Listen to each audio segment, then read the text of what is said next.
आप जब पुलिस प्रमुख रहे प्रदेश के, तो आपने जो पॉलिटिकल पार्टीज हैं, रणनीति होती है या पॉलिटिकल ईर्ष्या होती है, उसको भी बहुत करीब से देखा और समझा होगा। आपको कहीं कोई एंगल लग रहा है कि इसमें कोई राजनीतिक ईर्ष्या हो सकती है, कोई साजिश पॉलिटिकल भी हो सकती है, जिस तरीके से और जिस व्यक्ति की हत्या हुई है? देखिए, पिछले दिनों नतीजे आने के बाद 5 लोगों की हत्या, 5वीं हत्या थी, लेकिन अभी तक इस तरह के सवाल नहीं उठ रहे थे कि इसके पीछे कोई पॉलिटिकल साजिश है। अब तो सीधे सीधे ऐसा लग रहा है कि भाई पॉलिटिकल साजिश है। देखिए, मैं इतना ही कहूंगा, बिल्कुल संभव है, राजनीतिक साजिश की संभावना बिल्कुल है, क्योंकि चुनाव के बाद आमतौर पर जो है कहीं ना कहीं लाइनें खिंच जाती हैं, बहुत ज्यादा दुश्मनियां हो जाती हैं, तो उस तरह से राजनीतिक संभावना है। पर मैं अभी से कंफर्म कुछ नहीं कह सकता। मैंने कहा वो इन्वेस्टिगेशन बताएगी कि इसके पीछे पर्सनल कारण है, पॉलिटिकल कारण है या कोई ग्रुप है, तो वो संभावना सभी है, अभी रूल आउट नहीं किया जा सकता। नॉर्मली चुनाव के बाद जो हत्याएं होती हैं, मर्डर होते हैं, चुनाव के दौरान की रंजिश के कारण होते हैं, चुनाव के दौरान की रंजिश के नॉर्मली होता है, पर कोई अभी से श्योर नहीं कहा जा सकता। ठीक, बादल जी बहुत देर से आप बोलने की कोशिश कर रहे थे, अब बोलिए सर। विद्यानाथ जी, सबसे बड़ा बात है,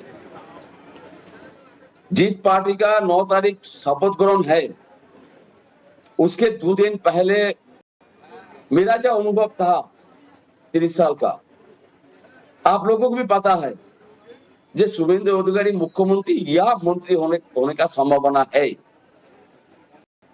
और काल से भाजपा के सारे लीडर, उनके परिवार को कोई समवेदना नहीं दिया, उनका आत्मा का शांति के बारे में एक शब्द मैंने नहीं सुना।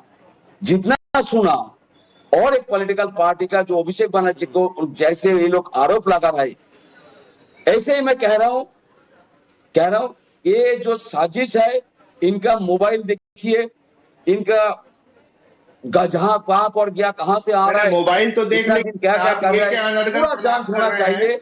और ये कोई जानता था, ये कोई ब्लैकमेल कर रहा था किसी को। शुभेंदु अधिकारी का पीए जो अगले सीएम या मंत्री बनने जा रहा है, उसका पीए को हत्या करने का मतलब, सुनिए एक मिनट, इसके पीछे कोई बड़ा राज है, बहुत बड़ा राज है, जो दिल्ली से जांच करने का जरूरत है।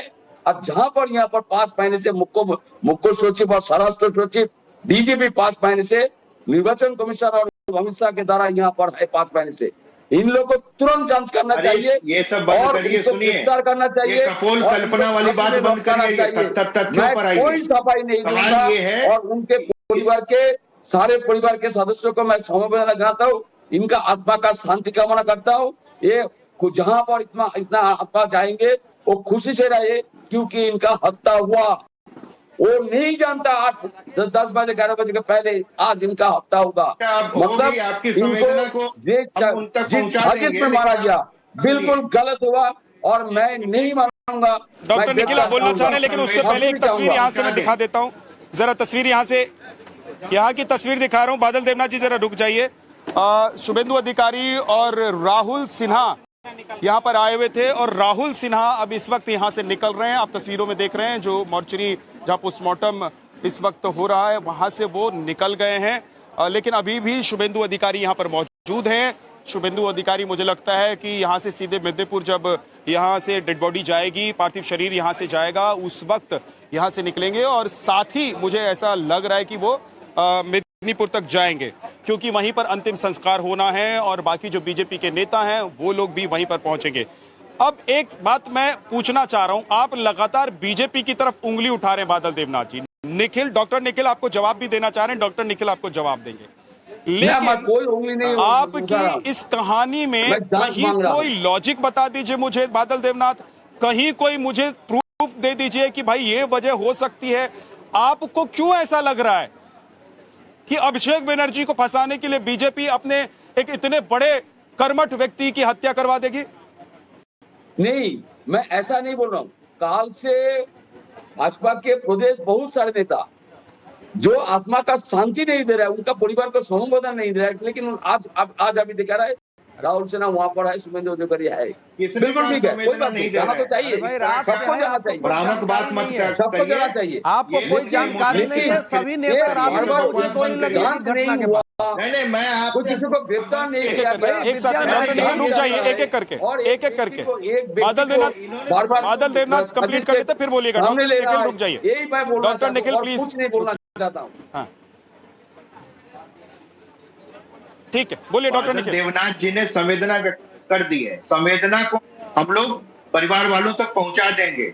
सवाल ये है कि इन्होंने कहा भारतीय जनता पार्टी के नेताओं ने संवेदना नहीं व्यक्त की है। हमारे 30 नवनिर्वाचित एमएलए वहां पर रात में पहुंच चुके थे। शुभेंदु जी खुद पहुंचे, कांत मजुमदार थे, सब लोग थे, परिवार के साथ खड़े थे हॉस्पिटल तक, और उसके बाद से अभी तक वहीं पर डटे हुए हैं। और वो उनका परिवार हमारा परिवार है। हमारा एक कार्यकर्ता मरा है, इसकी चुभन के अंदर तक है, घर कर गई है। 300 लोगों को आपने मौत के घाट उतार दिया पिछले वर्षों में। हम ये चाहेंगे, आप जिस साजिश की बात कर रहे हैं, एक तरह से उस माँ को एक तरह से तिरस्कृत करना हुआ, जिसका कोप सुना हो गया है। आप क्या कह रहे हैं? शुभेंदु अधिकारी और बाकी जनता पार्टी द्वारा ये आप कम से कम अपनी बात को वापस लीजिए। इस तरह से संस्कृति को आप कलुषित कर रहे हैं, इस तरह का इल्जाम लगा करके। भारतीय जनता पार्टी अपने बेटे को, अपने एक सिपाही के साथ ऐसा काम करेगी कि घटना आप जो है, एक तो आप लोगों की हिंसा की जो राजनीति, उसकी परिणति के रूप में ये हत्या हुई है।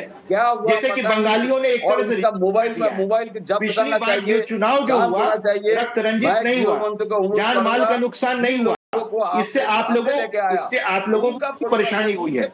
आज जब बंगाल की हिंसक संस्कृति में परिवर्तन संकेत आने लगा, तब आप लोगों को परेशानी होने लगी। बंगाल में हिंसा की समाप्ति ना हो, हिंसा का संचरण है आप लोगों के द्वारा, इसलिए आप लोगों ने इस तरह का कुचक्र रचा है। साथ मत बोलिए, और मैं एक कारण से किसी को खुद समझ में नहीं आता।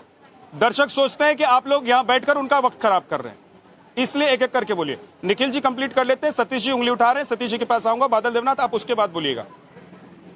निखिल कंप्लीट हो गया आपका? मैं केवल इतना कहना चाहूंगा कि इनका ये इल्जाम तथ्यात्मक रूप से भ्रामक है कि हमारे नेता अभी तक वहां पर डटे हुए हैं। तथा चुनावोपरांत एक बड़े नेता के पीए की हत्या से राजनीतिक संदेश देने की ही कोशिश की गई ना। अब किया है, वो लोग कॉन्ट्रैक्ट किलर लग रहे हैं, लेकिन उसके पीछे के साजिशकर्ता कौन है, इसका खुलासा करने की जरूरत है।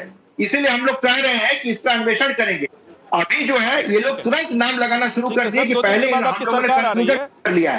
ऐसा कुछ नहीं, हमारी सरकार आपकी सरकार आ रही है। 2 दिन बाद आपकी पार्टी के मुख्यमंत्री जो होंगे वो शपथ ले लेंगे। आपकी पार्टी की तरफ से जो मुख्यमंत्री के उम्मीदवार होंगे वो शपथ ले लेंगे। उसके बाद भी सवाल पूछा जाएगा कि इसके पीछे जो लोग हैं या थे वो कौन है। अगर 2 दिन के भीतर पुलिस इस पूरे मामले का इन्वेस्टिगेशन कर रिपोर्ट नहीं दे देती है। सतीश के सिंह जी कुछ कहना चाह रहे हैं। सतीश जी। नहीं, मैं तो सोच रहा था कि आप सवाल पूछेंगे, मैंने कोई उंगली नहीं उठाई थी।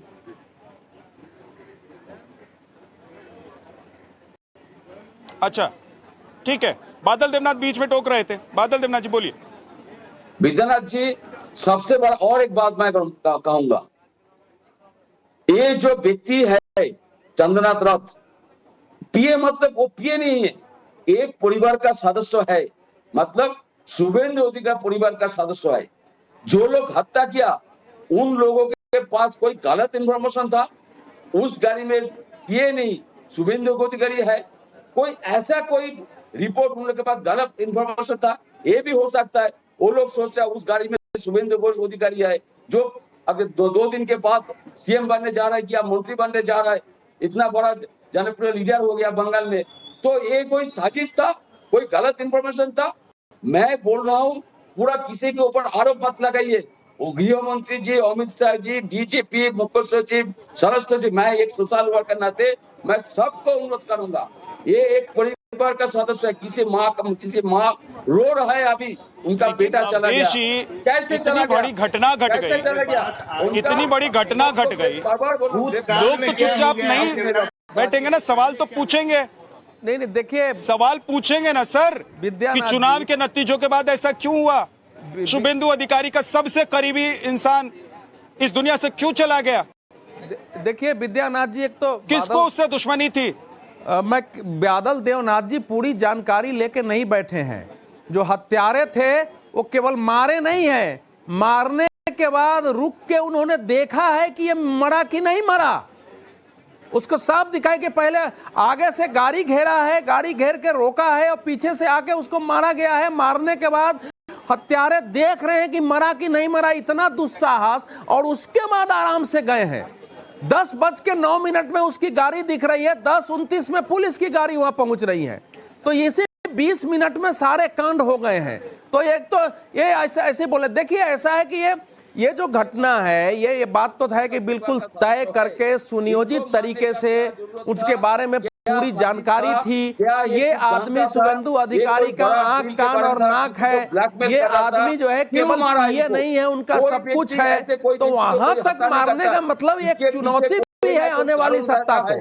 और इसकी योजना कोई, मैं नहीं मानता हूँ कोई 5 दिन पहले बनाई गई होगी। अरे भाई ये तो बीच में बोलने लगे, ये बीच में बोलने लगे। पहले कह रहे थे कि कोई भाजपा का नेता अभी तक सांत्वना देने नहीं गया, कोई उस पर पीड़ा। सारे नेता जो है रात हॉस्पिटल पहुंचे हैं, जगह पर पहुंचे हैं, सब वहाँ रुके हुए हैं, क्या क्या बोलते रहते हैं। देवनाथ जी बीच में मत बोलिए, बीच में मत बोलिए। देखिए बादल देवनाथ बीच में मत बोलिए।